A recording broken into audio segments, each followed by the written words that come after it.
밤마다 딸을 찾아온 수상한 사내. 옛날 어느 마을 과부에게 나이가 꽉 찬 딸 하나가 있었지요.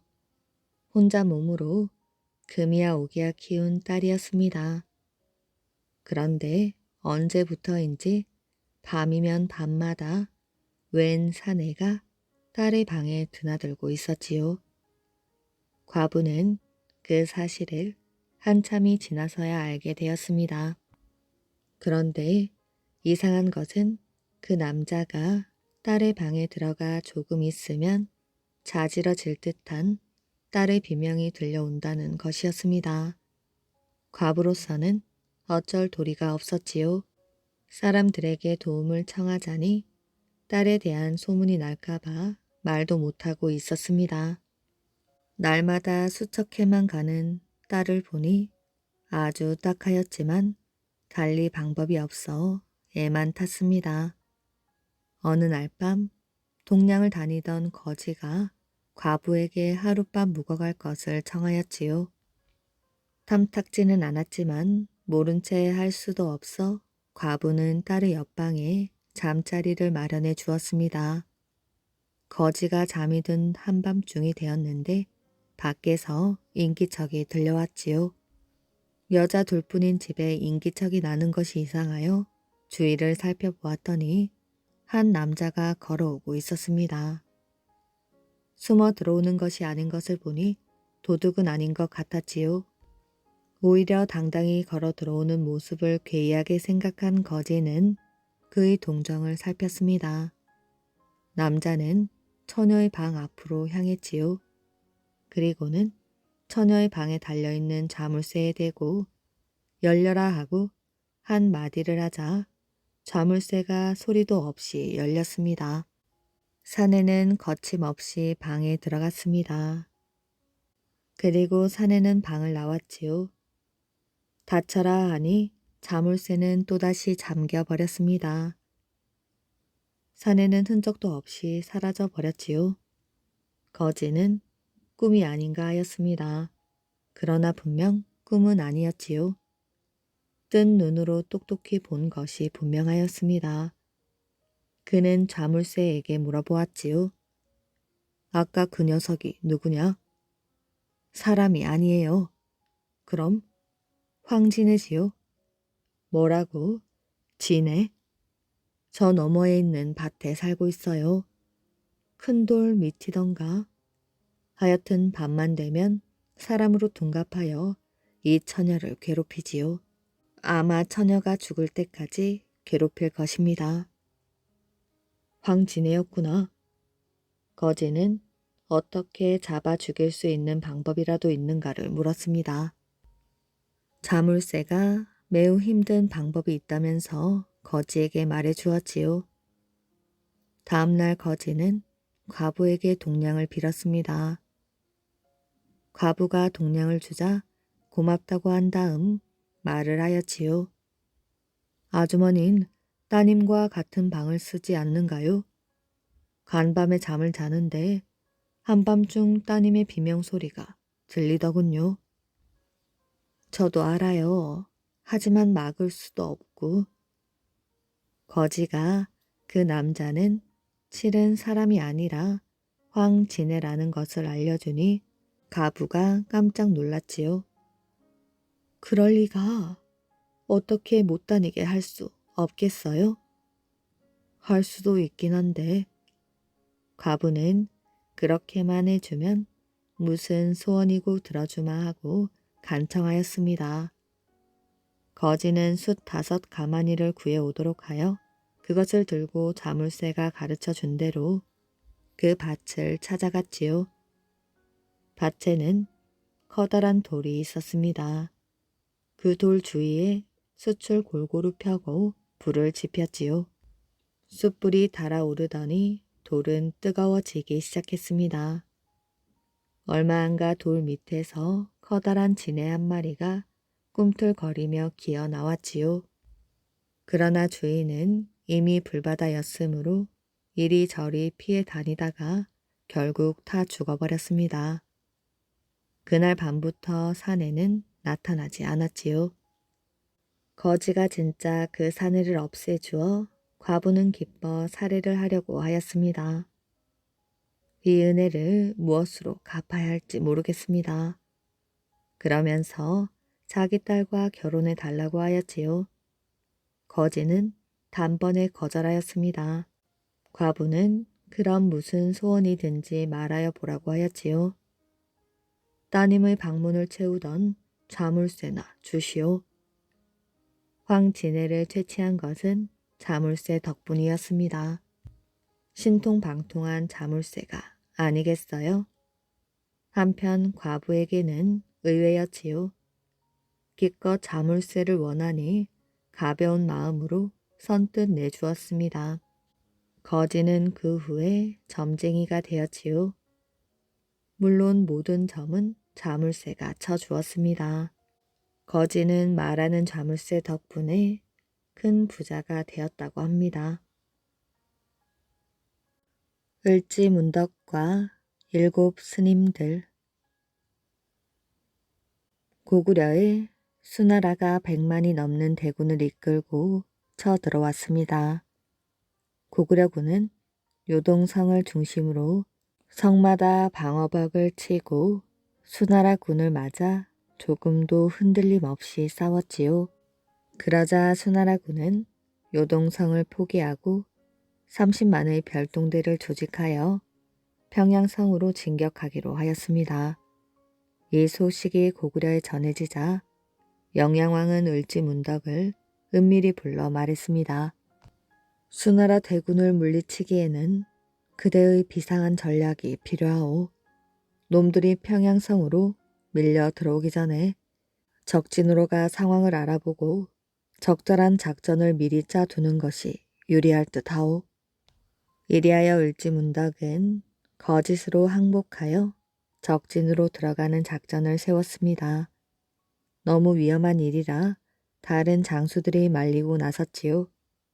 하지만 을지문덕은 당당하게 말했습니다. 군인이 전쟁터에서 죽는 것만큼 명예로운 것이 있겠소. 나의 목숨은 하늘에 달린 것이니 너무 걱정하지 마시오.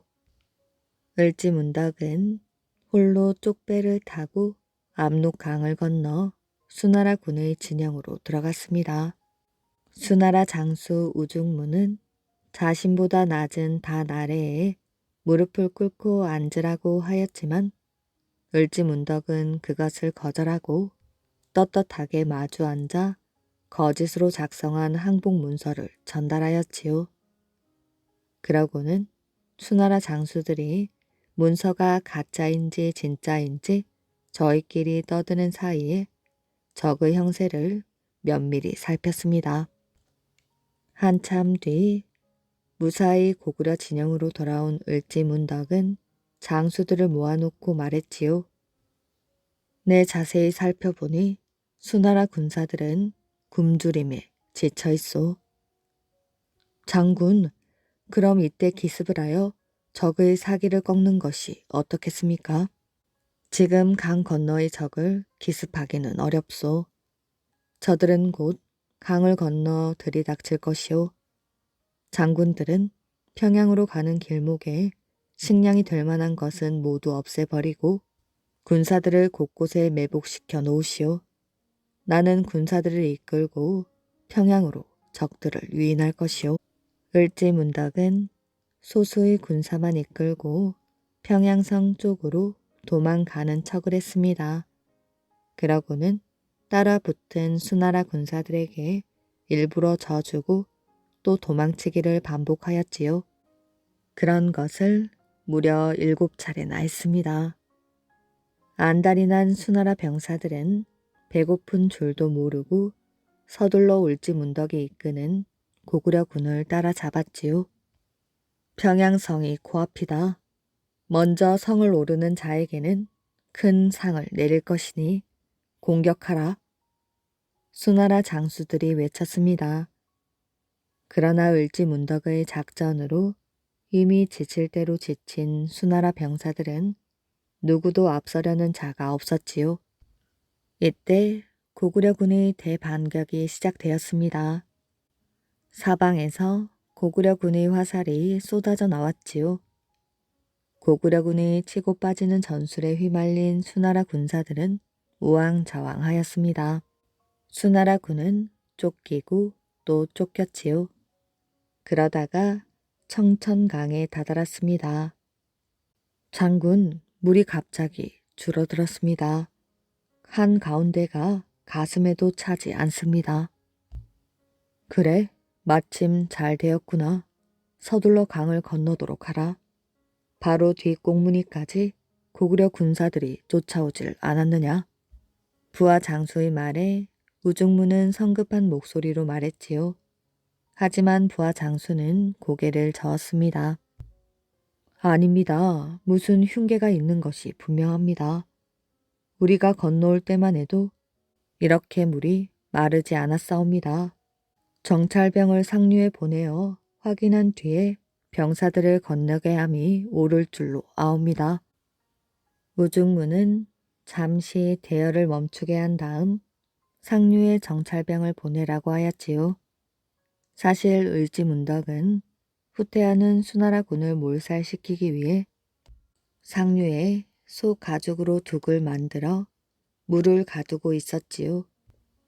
바로 그때 어디서 나타났는지 그들 앞으로 7명의 스님이 지나갔습니다. 그들은 수나라 군의 행군 대열은 아랑곳하지 않고 저마다 한두 마디씩 떠들었지요. 이거 강물이 앞을 막았군. 어떻게 건너지? 스님, 무슨 걱정입니까? 물이 이렇게 얕은데 바지를 걷어 올리고 건너면 되지 않겠습니까? 그렇군. 강을 상류가 가물었다더니 물이 꽤 많이 줄었구려. 그런 말을 주고받더니 나이가 가장 많아 보이는 스님이 앞서 걸었지요. 그러자 다른 6 스님들도 그 뒤를 따라 모두 태연하게 강물을 건너는 것이었습니다. 그 모습을 보고 우중문이 부하 장수에게 말했지요. 저 스님들의 이야기를 들었는가? 정찰병을 기다릴 필요는 없을 것 같구나. 병사들을 이끌고 저 스님의 뒤를 따르라. 아무래도 부처님이 우리를 도우시려는 듯 하구나. 이윽고 수나라 군은 강을 건너기 시작했습니다. 얼마의 시간이 지났을까요? 수나라 군의 절반 이상이 강으로 들어서자 을지문덕이 명령했습니다. 물길을 열거라. 수나라 군을 몰살시켜라. 을지문덕의 명령에 군사들은 소가죽 둑을 무너뜨렸습니다. 엄청난 양의 물이 한꺼번에 쏟아져 내려갔지요. 물길이 뚫리자 강물이 천둥 소리를 냈습니다. 얼마 지나지 않아 비명 소리로 아수라장이 되었지요. 우리가 고구려 군에게 속았구나. 서둘러 강물을 건너거라. 그러나 이미 때는 늦었습니다. 수많은 수나라 군사들이 강물에 휩쓸려 물 귀신이 되고 말았지요. 평양성을 향해 진격하였던 30만 대군 중 살아 돌아간 병사들은 고작 2,700여 명에 불과했습니다.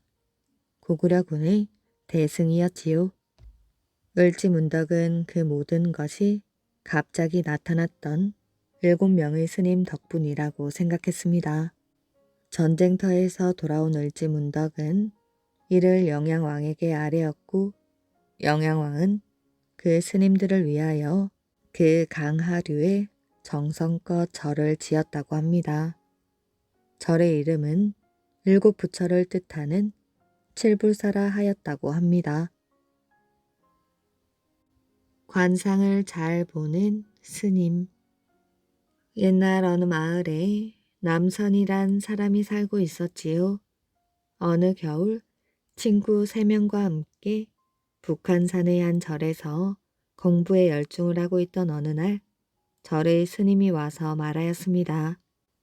여기저기를 떠돌다가 얼마 전부터 잠시 머무는 스님이 아주 특이한 관상수를 갖고 있는데 용하다고 하더군요. 내년 과거에 급제할지에 대해 한번 물어보시는 것도 좋을 것 같습니다. 이 말에 네 명은 스님에게 내년 과거 급제 여부를 묻게 되었습니다. 관상은 볼 줄 알지만 여러 사람들 앞에서 말하기가 그러니 한 사람씩 관상을 봐드리겠습니다. 스님의 말씀대로 각각 들어가 관상 결과를 들은 네 명은 모여 앉아 서로 자신들이 들은 이야기를 꺼내었습니다. 나는 많은 자손을 둘 상이라 하던걸. 나는 신선이 될 상이라 했어. 나는 도적의 우두머리가 될 상이라고 하더군. 나는 과거에 올라 높은 벼슬을 하며 자네들을 만날 상이라고 했다네. 어이가 없게 느껴지는 말들이라 네 사람은 한바탕 웃고 그 일을 잊고 말았습니다. 그해 겨울 청나라 군사가 갑자기 침략하여 네 사람은 흩어져 버리게 되어 오랫동안 서로의 소식을 모르고 살게 되었지요. 청나라 군사가 물러간 뒤 나라에서는 다시 과거를 보았는데 남선이 장원 급제하여 경상 감사가 되었습니다. 남선이 감사가 된 후 감영으로 떠나는 길에 한 지방에 묵게 되었는데 어떤 손님이 찾아와 명함을 들이밀며 만나기를 청하였습니다. 그런데 그 손님은 행색이 초라하여 누군지 알아볼 수가 없었지요. 인사를 나누고 보니 바로 북한산에서 같이 공부하던 친구였습니다.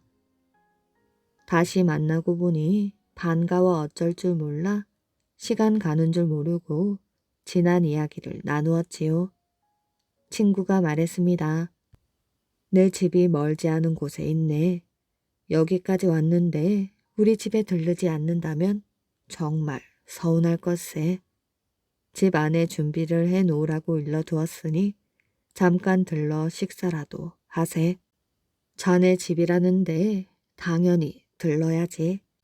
남선은 감사의 옷을 벗고 평범한 옷으로 갈아입은 다음 친구를 따라 나섰습니다. 친구는 소를 타고 앞장서서 가고 있는데도 도무지 멈출 생각은 하지 않았지요. 피곤에 지친 남선이 물었습니다. 이보게 자네 집이 너무 머네. 힘든가? 이제 거의 다 왔는데 조금만 참게.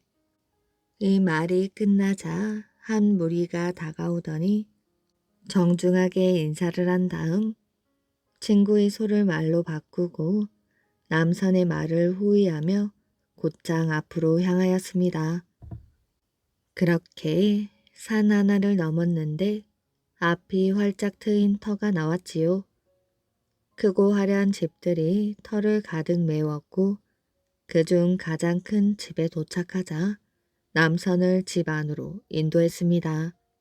마루에 올라서니 어느새 친구가 옷을 갈아입고 나왔는데 붉은색의 갓과 붉은색 옷과 붉은색 허리띠를 하고 붉은색 의자에 앉았지요. 친구가 자리에 앉자 어여쁜 여자들이 상을 들고 나오는데 임금의 수라상에 비할 바가 아니었습니다. 또 악사들이 연주를 시작하고 무희가 춤을 추니 재상집의 잔치도 이보다는 못할 것 같았지요. 아니 자네 무슨 벼슬을 하게 되었기에 이리도 거창한가?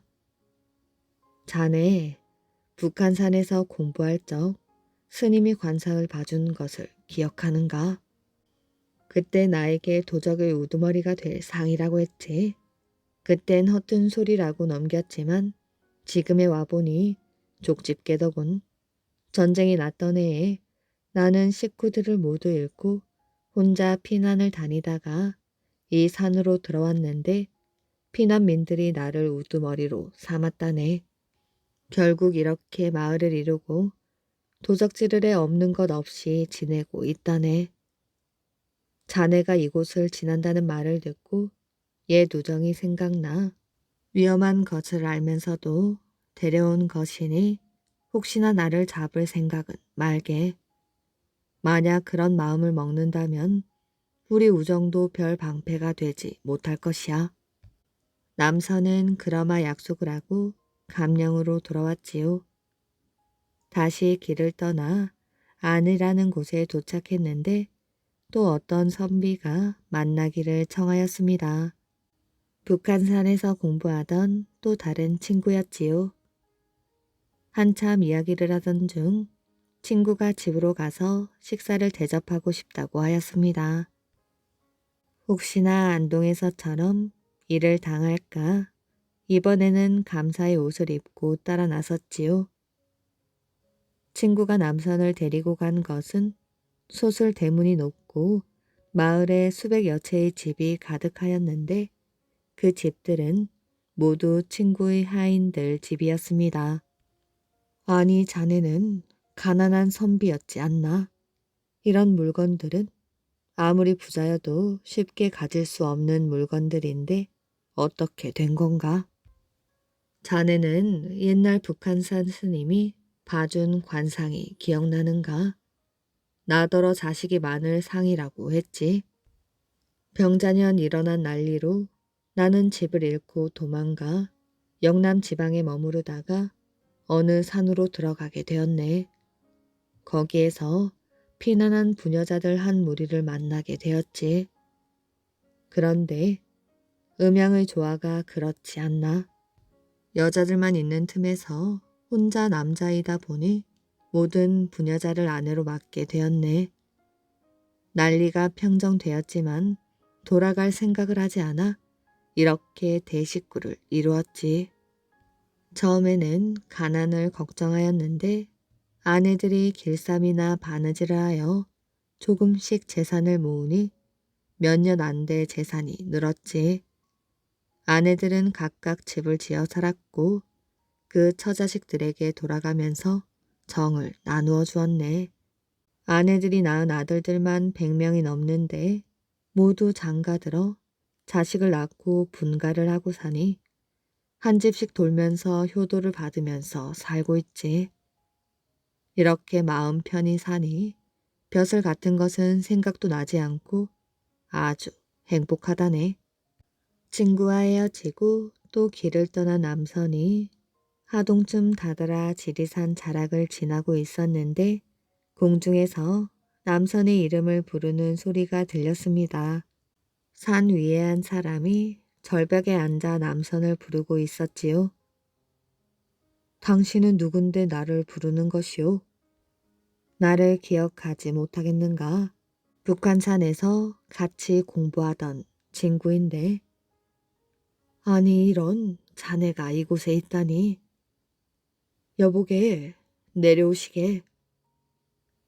자네가 올라오는 것이 좋겠어.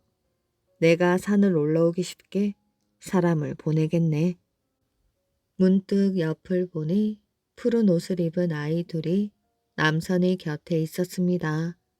두 아이가 양팔을 부축하니 험한 지리산도 힘들지 않게 올라갈 수 있었지요. 정말 오랜만이네. 자네는 신선이 되었나?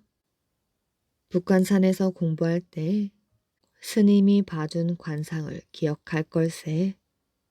그때 나에게 신선이 될 관상이라고 해서 비웃었는데 이제 와서 생각해보니 정말 신기한 일이네. 병자년 난리 때 피난을 가다 청학동이라는 곳이 궁금하여 산속으로 깊이 들어가다 보니 먹을 것 없이 굶고만 있었다네.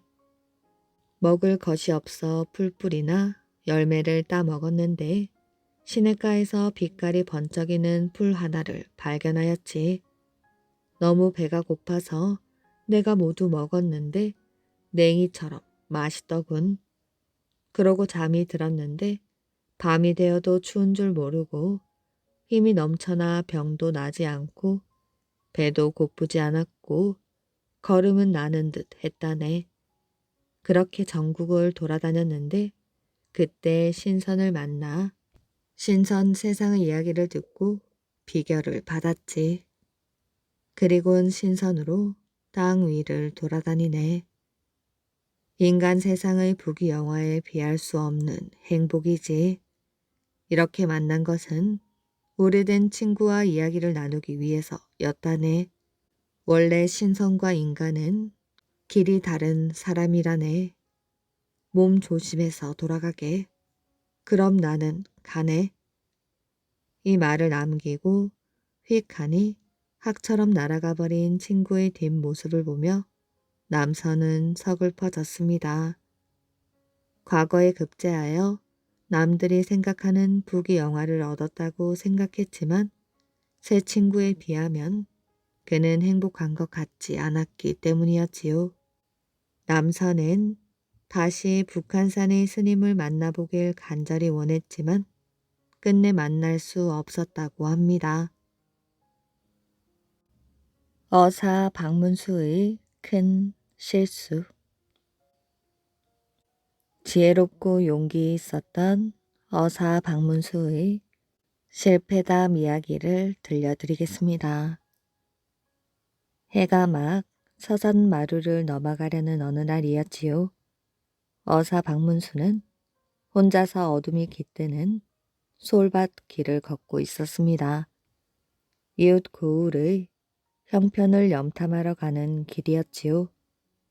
날씨가 몹시 추워 길에는 사람 그림자 하나 보이지 않았습니다. 그런데 그때 한 농부가 헐레벌떡 뛰어왔습니다. 모습이 마치 무서운 짐승이나 도둑에게 쫓기는 것 같았지요. 농부는 거친 숨을 몰아쉬며 박문수의 옷자락에 매어 달렸습니다. 어느 분인지 제발 저를 살려주십시오. 붙잡히면 저는 맞아 죽습니다. 하다가 문득 비탈 그늘에 있는 깊숙한 구덩이를 발견하더니 저 속에 들어가 숨겠습니다.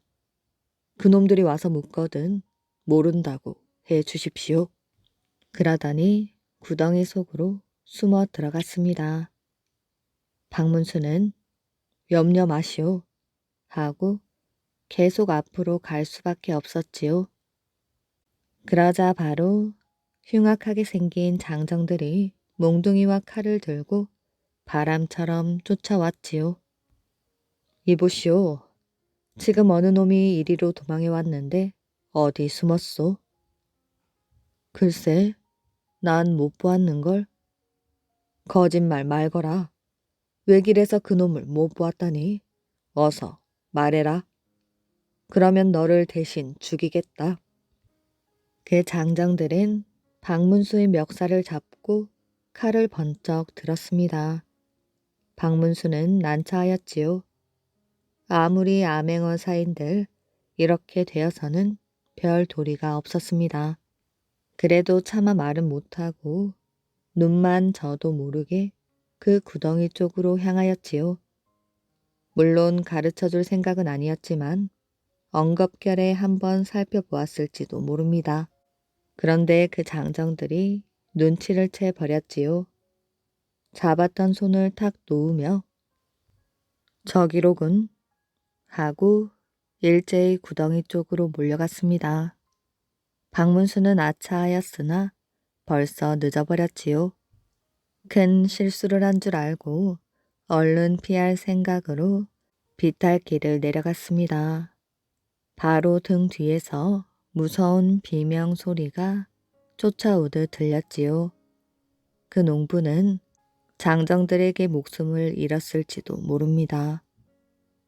한때 얼떨떨하여 죄 없는 사람을 죽이게 한 것은 박문수가 두고 뉘우쳐도 돌이킬 수 없는 실패였지요.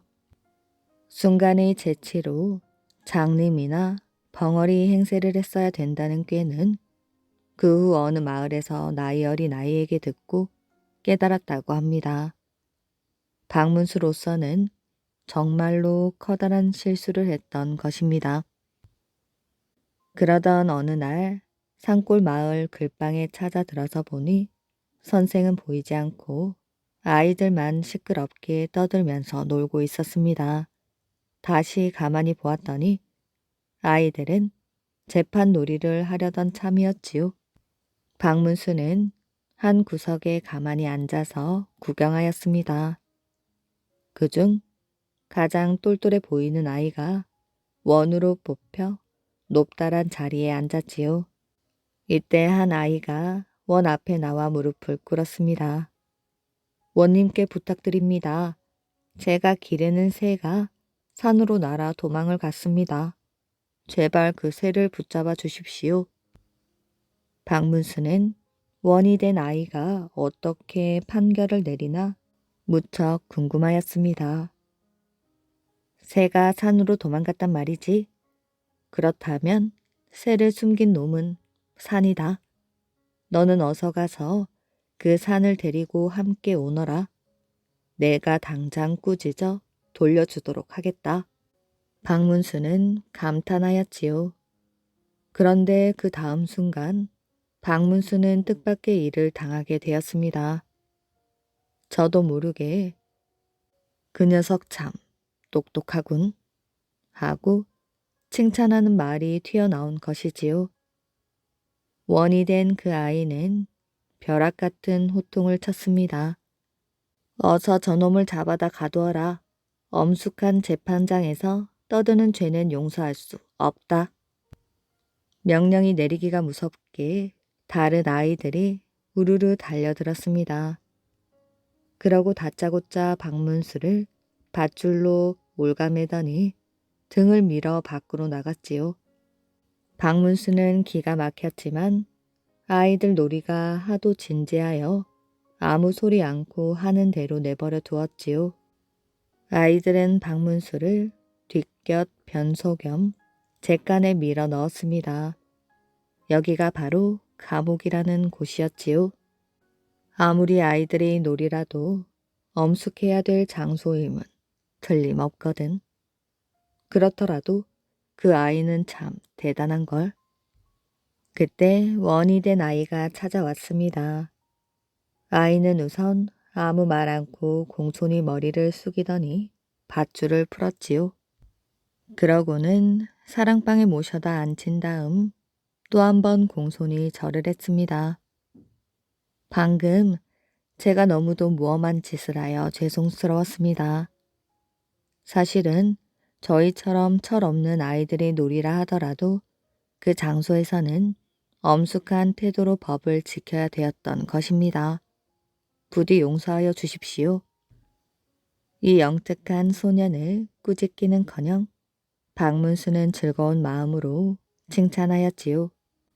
네 말이 옳다. 오히려 내가 너에게 용서를 빌고 싶구나. 박문수는 훗날 이 아이를 서울에 데려가 공부를 시켰다고 합니다. 박문수와 박도령. 박문수가 경상도 형편을 살피러 다닐 때였습니다. 진주 땅 시골에서 길을 잃고 헤매던 중 어느 가난한 오막살이 집을 찾아 들었습니다. 박문수가 잠시 쉬어가기를 청하였더니 나이 18살 가량 되는 소년이 나왔지요.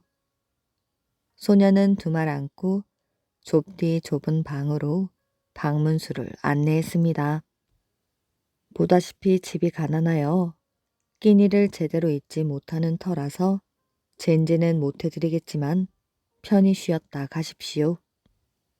지금 몹시 시장하지만 사정이 그렇다니 하는 수 없구나. 박문수는 피곤한 몸을 옆으로 뉘었습니다. 소녀는 몹시 딱한 표정을 지으며 천장 쪽을 힐끔힐끔 쳐다보았지요. 박문수가 그쪽을 쳐다보자 조그만 종이 봉지가 얹혀 있었습니다. 소년이 벌떡 일어나더니 곧 그 봉지를 가지고 나가 부엌 쪽에서 모친과 주고받는 이야기가 들렸지요. 어머니, 지금 나그네 한 분이 오셨는데 대단히 시장해 보입니다. 이 쌀로 밥을 지어드리면 어떨까 합니다. 그것도 좋은 일이지. 하지만 너희 아버지 재산은 어떻게 하니? 예, 그렇지만 당장 배고픈 사람을 버려둘 수 있습니까? 그래, 그렇게 하도록 해라. 좋은 일로 제사 진지를 못 잡수시는 것이니 아버지도 용서하실 것이야. 박문수는 측은한 생각이 들었습니다. 조금 후 소녀는 아무 일도 없었다는 듯 다시 방으로 들어왔지요. 아까 너와 모친의 말을 모두 들었다. 나는 상관없으니 그 쌀은 제사 때 쓰도록 하여라. 소녀는 아무 말도 하지 않았지요. 하지만 부엌에서는 벌써 밥 짓는 기척이 들려왔습니다. 뜻하지 않게 폐를 끼치게 되었구나. 그건 그렇고 괜찮다면 네 신세나 말해주려무나. 이미 들으셨으니 다른 대로 말씀드리겠습니다. 실은 제가 용렬하여 한 분 계시는 모친과 누님을 항시 굶주리게 해드리고 또 돌아가신 부친 제사도 격에 맞춰 지내지 못합니다. 그래서 평소 조금씩 쌀을 한 줌쯤 되면 봉지에 넣어 간직해 두었다가 간신히 진지나 상에 차려 올리고 있습니다. 박문수는 더욱 미안했습니다. 그것 참 딱한 사정이군. 정말 공연히 찾아와서 너의 효성을 헛되게 하였구나. 아니옵니다. 네 성이 무엇이냐? 예, 성은 박가이옵니다. 그러면 나와 같은 성이로구나. 그런데 그때 갑자기 밖에서 예, 박도령아, 어서 나오너라 하고 말소리가 들려왔습니다. 박도령은 기겁을 하며 여보시오, 오늘은 손님이 와 계시니 내일 아침까지만 참아주시오. 박도령이 당황하는 모습을 이상하게 여긴 박문수는 그를 붙잡아 앉혔지요. 예, 건넌 마을 좌수의 화인입니다. 좌수의 종이 왜 저토록 도도하게 구느냐? 다름이 아니오라. 저는 좌수의 딸과 어릴 때 정혼을 했습니다. 그러나 저희 집이 갑자기 몰락하자 좌수가 멋대로 파혼했을 뿐 아니라 그동안 꾸어다 쓴 돈 300냥을 갚으라고 저를 자주 불러다가 욕설을 퍼붓곤 합니다. 그래서 오늘도 부르러 온 것 같습니다. 박문수는 이야기를 듣더니 벌떡 일어나 밖으로 나갔지요. 네가 좌수의 종놈이냐? 나는 박도령의 삼촌 되는 사람이다. 오늘은 내가 대신 가겠으니 어서 길을 인도하여라. 좌수의 아이는 난데없는 박도령의 삼촌이 나타나 어리둥절하였지요. 예, 그렇게 하겠습니다. 하고 박문수를 데리고 갔습니다. 박문수가 좌수의 집을 가보니 마치 무슨 잔치 때처럼 사랑방에 손들이 들끓고 있었지요. 좌수는 박도령 집에 갔던 하인을 보자 사랑방 아랫목에서 소리를 질렀지요. 박도령은 데려왔느냐? 그 하인이 대답도 전에 박문수가 방문을 활짝 열고 들어갔습니다. 그리고 어리둥절하는 동안 좌수를 떠밀다시피 하고 그 자리에 앉았지요. 손님들이 깜짝 놀라고 좌수는 더욱 놀랐습니다. 거지 같은 옷차림을 보고서 바로 서슬이 시퍼래졌지요. 박문수가 먼저 좌수를 위엄 있게 노려보았습니다. 나는 박도령의 삼촌이다. 우리 집안으로 말할 것 같으면 당당한 양반이며 행세하는 가문이지. 너는 한낱 좌수로 우리와 혼인하게 된 것을 영광으로 알아야 옳거늘 어찌 가세가 빈곤하다고 약속을 어겼으며 툭하면 박도령을 잡아다가 욕을 퍼부으니 참말로 괘씸하구나. 그래가지고서 한 고을 관리로 행세하다니 너희 다른 행실은 가히 짐작할 수 있겠다. 박문수의 위엄이 마치 상전의 상전만 같았습니다. 그래서인지 기가 질린 좌수는 분풀이를 다른 곳에 옮기듯이 그 하인을 보고 호통을 쳤지요. 이놈, 박도령을 잡아오랬는데 어디서 저런 미친놈을 데려온 것이야? 이때 박문수가 한층 소리를 높였지요. 이놈들, 이것이 눈에 뵈지 않는 것이냐? 박문수는 허리춤에 찼던 마패를 풀어 방 바닥에 턱하니 놓았지요. 그때 거기 있던 모든 사람이 기절할 듯 놀라며 일제히 꿇어 앉았습니다. 좌수는 더욱 낯이 새파래져 머리가 깨어져라 방바닥에 조아렸지요. 죽을 죄를 지었습니다. 그저 목숨만 살려주십시오.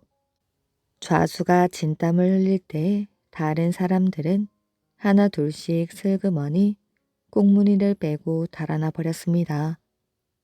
박문수는 그것을 본 척도 하지 않고 좌수만 호되게 다루었지요. 너는 약조대로 박도령을 사위로 삼으렸다. 예, 그렇게 하겠습니다. 그리고 또 한 가지 듣자니 너는 내일 모레 딴 사위를 얻게 되었다는데 그것이 사실이냐? 예, 그 사람과 당장 파혼하겠습니다. 마땅히 그래야지. 하지만 그렇게 한다면 너는 한 번 실수로 말미암아 공연한 사람을 또 골탕 먹이게 되는 것이 아니냐? 사실 이것도 문제였지요. 좌수가 새삼 난처하여 우물쭈물할 때 박문수가 갑자기 부드럽게 말했습니다. 걱정 말거라. 내가 잘 처리해 보겠다. 박도령에게 나이 찬 누나가 마침 가난한 탓으로 시집을 못 가고 있다. 그러니 그 사람을 그리로 장가들이면 이 일 저 일 모두 잘 될 게 아니냐. 이리하여 박도령은 좌수의 딸과 혼이 나고 박도령의 누이는 좌수의 사위가 될 뻔한 부잣집 총각에게 시집을 갔다고 합니다. 신랑 행세를 한 양반. 옛날 모간이라는 곳에 한 양반이 살았는데 하루는 산으로 대나무를 베러 가게 되었지요. 얼마 가지 못하고 해가 져 버렸는데 마침 조그만 마을을 지나던 참이어서 그곳에서 하룻밤을 신세지기로 하였습니다. 마을을 들어가자 부인들이 방아를 찢느라고 한 곳에 모여 있는 것이 보였지요. 그런데 그 곁에서 놀고 있던 대여섯 살쯤 나보이는 여자아이가 그를 보자마자 고씨 아저씨가 오셔요 하고 소리를 질렀습니다. 그 소리에 방아를 찢던 부인 하나가 잘못 본 것이겠지. 아저씨가 올 리가 있겠니? 하였습니다. 고씨 아저씨라는 사람은 그 부인의 남편인데 먼 곳으로 나가 살고 있었지요. 그러나 어둠 속인지라 부인이 보기에도 분간을 못할 지경이었습니다. 때문에 부인은 아이의 말이 맞겠거니 하고 여자아이에게 아저씨와 먼저 집에 가 있으라고 하였지요. 자기는 찢던 방아를 마치고 따라 들어가마 하였습니다. 모간 양반은 속으로 잘 되었다고 생각하였지요. 날은 저물어서 어차피 어디인가 숙소를 정해야 할 형편이었습니다. 어쩌면 공짜로 하룻밤을 지낼 수 있을지도 모르겠다는 생각이 들었습니다. 여자아이를 따라간 집은 두 채나 되었는데 그럴듯한 것으로 보아 괜찮은 살림인 것 같았지요. 아이는 안방으로 들어가 할아버지께 고씨 아저씨가 오셨다고 전했습니다. 방문이 열리고 노인의 얼굴이 나타났지요. 아니, 어떻게 이 저녁에 나섰는가? 어서 들어오게. 노인의 반가운 어조에 끌려 모간 양반은 정말 그 집 사위인 듯 방 안으로 들어가 문안 인사를 드렸지요. 아버님, 그동안 안녕하셨습니까? 자기 사위인 줄만 알고 있는 노인은 우선 저쪽으로 가서 요기를 하라고 했습니다. 딸의 방이었지요. 방 안에서는 노파가 앉아 있다가 그의 무난 인사를 받았습니다. 장모였지요. 어째 그동안 한 번도 다녀가지 않았는가? 그는 능청스럽게 말했습니다. 한동안 중병을 앓고 있었습니다. 장모는 사위가 오랜만에 왔다면서 상을 잘 보아오도록 하였지요. 모간 양반은 나중에야 어떻든 개눈 감추듯 밥 한 그릇을 먹어 치웠습니다. 저녁을 먹고 나자 부인이 돌아왔습니다. 부인도 그를 남편으로만 여기고 있는 모양이었지요. 그래서인지 왜 잊어버릴 만해서야 왔느냐고 투정이었습니다. 잠자리에 들 시간이 되었지요. 그런데 부인은 잠자리에 들어서야 의심스러운 생각이 들었습니다. 남편의 전의 거동과는 어딘가 다른 곳이 있었던 것이지요. 모간 양반도 그런 눈치를 채긴 하였지만 에라 모르겠다 하고 잠을 자 버렸지요. 날이 밝았습니다.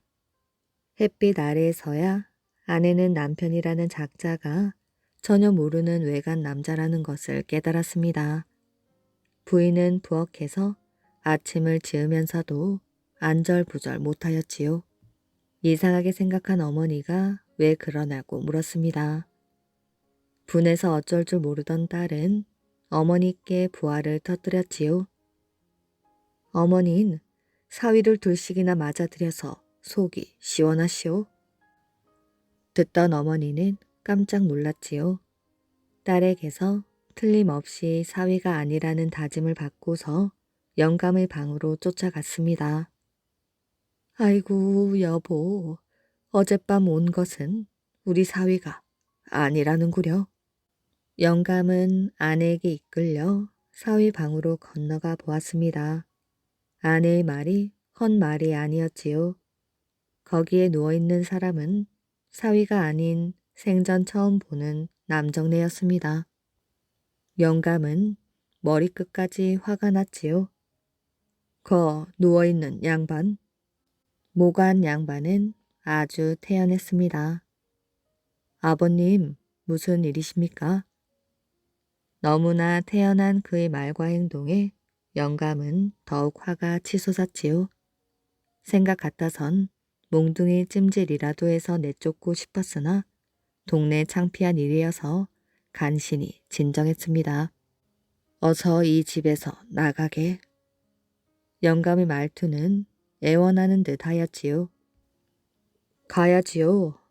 하지만 사위라고 했다가 내쫓더라고 고소를 하러 가겠습니다.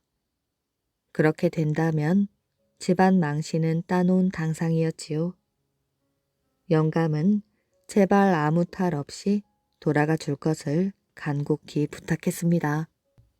망신을 당하고서 그대로 갈 수야 있겠소. 모간 양반이 내놓은 조건은 기가 막혔습니다.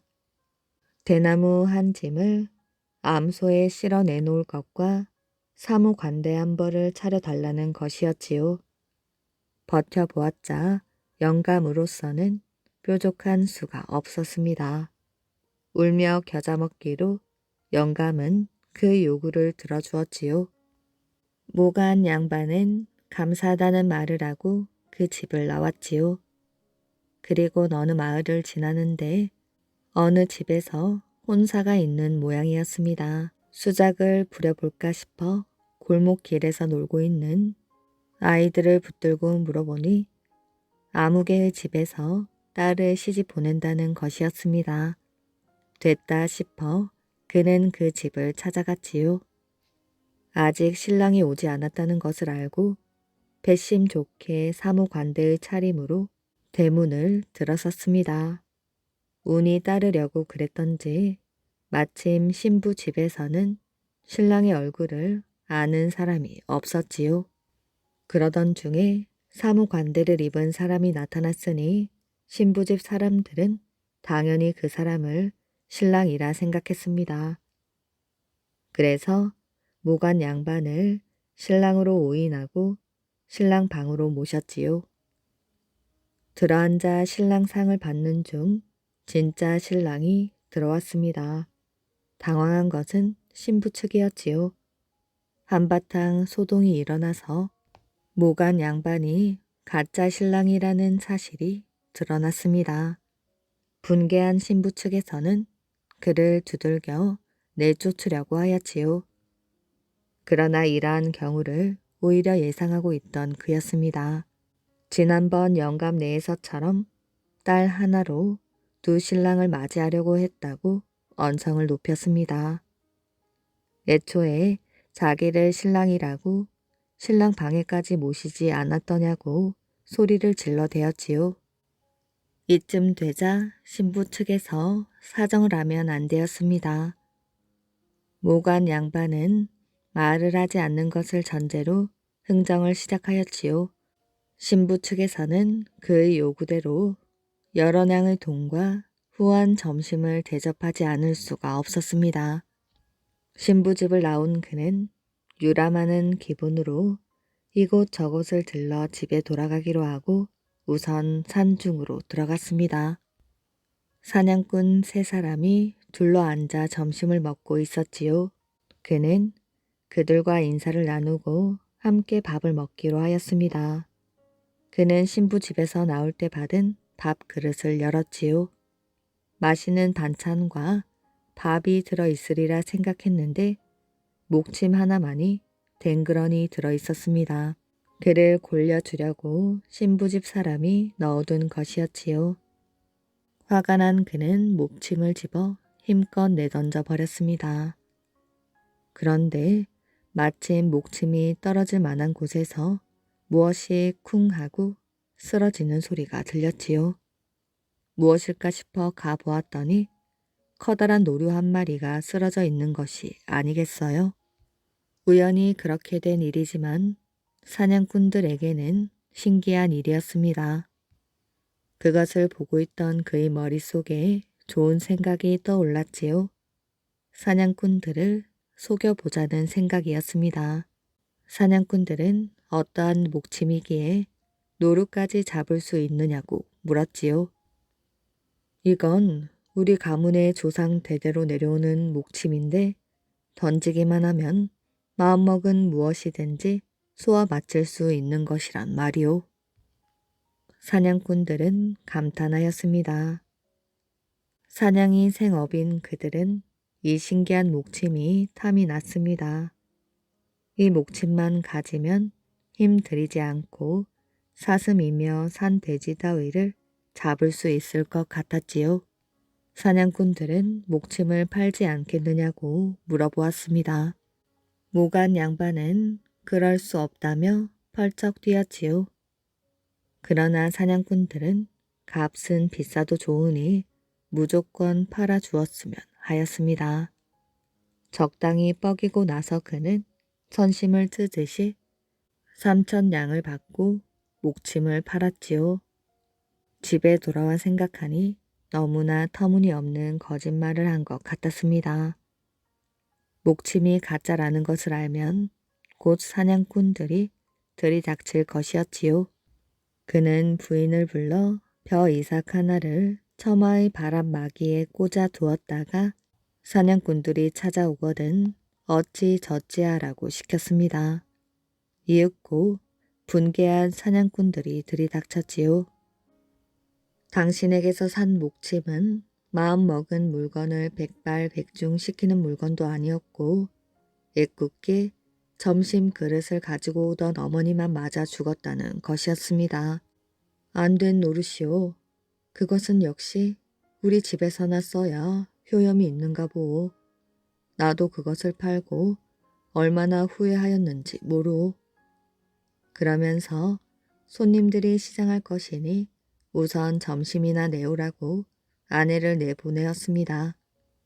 부인은 바람막이에 꽂혀있는 벼 이삭을 보며 몇 알을 놓고 밥을 짓느냐고 물었지요. 그러자 모간 양반은 언성을 높여 한 알이면 충분하지 않소 하고 말하였습니다. 사냥꾼들은 모간 양반을 이상하게 생각하였지요. 벼 한 알로 무슨 밥을 짓는다는 것인지 도무지 모를 노릇이었습니다. 부인이 벼 하나를 따 가지고 부엌에 들어가더니 상 다리가 부러지도록 훌륭한 점심상이 나왔습니다. 쌀밥이라고는 별로 먹어본 일이 없는 사냥꾼들이었지요. 배불리 먹고 나니 바람막이에 꽂혀 있는 벼 이삭이 탐이 났습니다. 모간 양반의 예상대로 그들은 용건은 잊어버리고 벼 이삭을 팔지 않겠느냐고 흥정을 걸기 시작하였지요. 물론 모간 양반은 조상 대대로 내려오는 보물이라고 배짱을 부린 다음 마지못해 상당한 값으로 벼 이삭을 팔았습니다. 사냥꾼들은 의기양양해서 돌아갔지만 사실을 깨달으면 또 돌아올 것이라고 모간 양반이 생각하였지요. 한참 생각 끝에 부인을 불러 떡을 만들어 앞들에 있는 나무 가지마다 꽂아 두도록 하였습니다. 아니나 다를까 사냥꾼들이 들이닥쳤지요. 모간 양반은 말로 그들을 진정시키고 아내에게 떡을 좀 내오도록 하였습니다. 부인은 남편이 시킨 대로 떡이 꽂혀 있는 나무에서 몇 가지를 꺾어 한 상 가득 음식을 차려왔습니다. 사냥꾼들은 이번엔 떡이 열리는 나무가 탐이 났지요.